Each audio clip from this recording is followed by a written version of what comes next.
부산지인 믿음의 가족 여러분, 봄 같은 하나님의 은혜가 여러분의 삶 가운데 가득하시기를 바랍니다. 오늘 말씀은 창세기 36장 9절에서 43절입니다.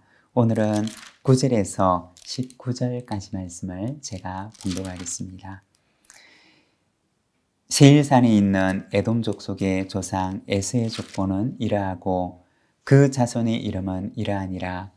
에스의 아내 아다의 아들은 엘리바스요, 에스의 아내 바스마스의 아들은 르우엘이며 엘리바스의 아들들은 대만과 오말과 스보와 가담과 그나스요.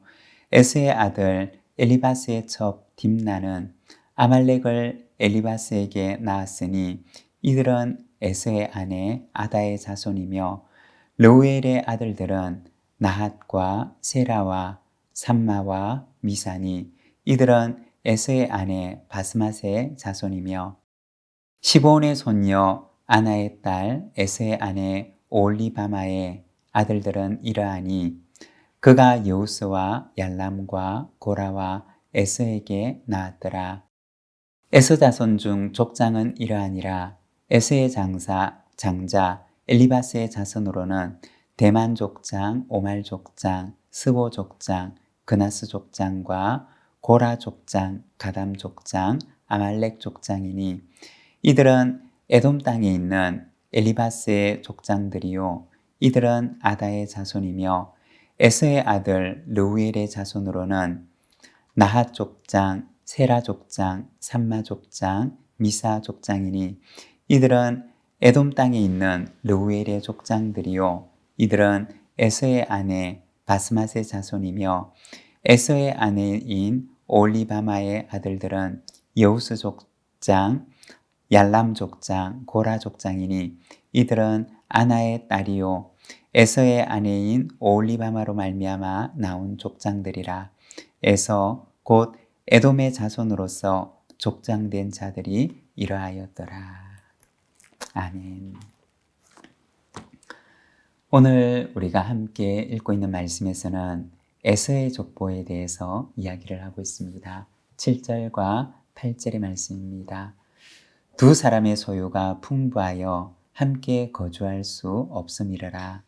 그들이 거주하는 땅이 그들의 가축으로 말미암아 그들을 용납할 수 없었더라. 이에 에서 곧 에돔이 세일산에 거주하니라. 야곱과 에서의 소유가 풍부하여서 둘이 함께 있을 수가 없게 됩니다. 그래서 에서가 그의 동생 야곱을 떠나서 거주지를 옮기게 되는데 8절에 보면 에서 곧 에돔이 세일산에 거주하니라고 말합니다. 동생을 떠나서 그는 세일산으로 거주지를 옮기게 되었던 것입니다. 그리고 9절에 보면 이렇게 시작을 합니다. 세일산에 있는 에돔 족속의 조상 에서의 족보는 이러하고 그 이후 에서의 후손들은 세일산에 자리를 잡고 거기에서 쭉 살아가며 거주하게 됩니다. 왜 에서가 동생 야곱을 떠나서 세일로 갔던 것일까요? 한편으로 보면 동생에 대한 양보라고 볼 수도 있겠지만 또 다른 한편으로는 그의 아내 때문이라고 이야기할 수도 있습니다. 14절에 보면 이렇게 말합니다. 시브온의 손녀 아나의 딸 에서의 아내 오홀리바마의 아들들은 이러하니 그가 여우스와 얄람과 고라를 에서에게 낳았더라. 여기 보면 시브온의 손녀 아나의 딸 에서의 아내 오홀리바마라고 소개를 하고 있습니다. 이 오홀리바마가 누구이냐? 36장 2절에서는 히위 족속이라고 소개를 합니다. 오늘 우리가 읽은 본문에서는 호리 족속의 명단 가운데서 등장을 합니다. 20절에 보면 그 땅의 주민 호리 족속 세일의 자손은 로단과 소발과 시브온과 아나와 라고 말합니다. 여기에 보면 시브온이라고 하는 이름이 나오는데 24절에서는 시브온의 자녀 가운데 아나라고 하는 이름이 등장하고 25절에서는 아나의 딸로 오홀리바마가 등장하게 됩니다. 이 오홀리바마가 바로 에서의 아내가 되었던 것입니다. 왜 에서가 동생 야곱을 떠나서 세일로 갔던 것일까요? 바로 그곳이 그의 아내였던 오홀리바마의 고향이었기 때문이었습니다. 에서의 주 활동 무대는 바로 이 세일 땅이었고 세일 땅에서 그의 아내의 종족이었던 호리 족속과 아주 밀접하게 가깝게 지냈던 것입니다.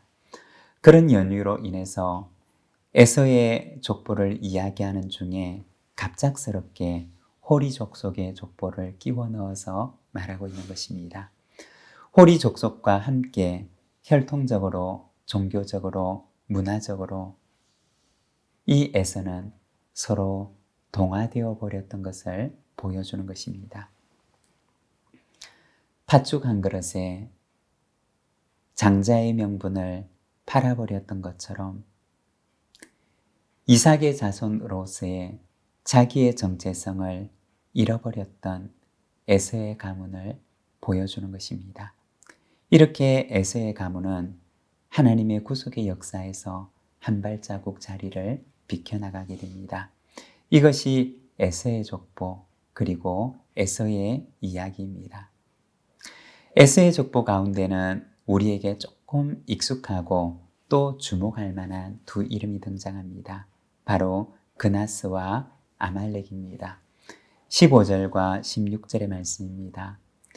에서 자손 중 족장은 이러하니라.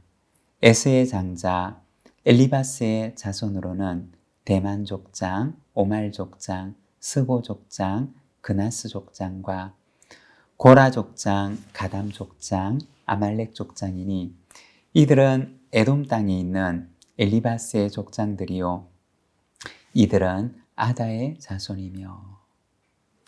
여기 보면 그나스 족장과 아말렉 족장이 나옵니다. 여러분, 아말렉이라고 하는 이름은 우리가 많이 들어보지 않았습니까? 이스라엘 역사 가운데 이스라엘과 대립했던 종족입니다. 출애굽을 할 때도 광야에서 이스라엘 백성들을 쫓아와서 괴롭혔던 사람들입니다.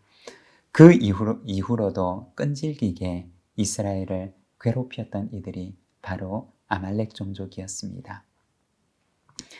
그러면 이 그나스는 어디에 등장하느냐?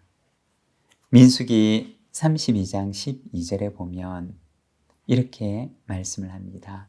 그러나 그나스 사람 여분네의 아들 갈렙과 눈의 아들 여호수아는 여호와를 온전히 따랐느니라 하시고, 여기 보면 갈렙을 소개하는데 그나스 사람 여분네의 아들이라고 소개를 합니다. 출애굽 당시 갈렙이 원래 속했던 종족은 그나스였습니다. 어떤 이유에서인지 모르지만 갈렙은 유다 지파에 속하게 됩니다. 육신의 혈통으로는 에돔 종족에 속한 사람이었지만 영적으로는 이스라엘 자손 유다 지파에 속하여서 12명의 정탐꾼을 파송할 때 여호수아와 함께 믿음의 보고를 했던 두 사람 가운데 한 사람이 되었던 것입니다. 그의 조상 에서는 혈통으로는 아브라함과 이삭의 자손이었지만 영적으로는 이방 민족, 호리 족속과 다름이 없는 사람이 되었습니다. 그렇지만 갈렙은 육신으로는 에돔 종족에 속했지만 영적으로는 최고의 믿음의 보고를 했던 두 사람 가운데 한 사람이 되었던 것입니다. 하나님은 야곱에게만 관심이 있고 에서에게는 관심이 없는 것일까요? 하나님은 야곱도 사랑하시고 에서도 사랑하십니다. 그리고 우리가 알지 못하는 역사의 뒤편에서 갈렙의 가정을 인도하셔서 위대한 믿음의 가정으로 삼으십니다. 하나님은 어떤 분이십니까? 야곱도 사랑하시지만 에서도 사랑하십니다.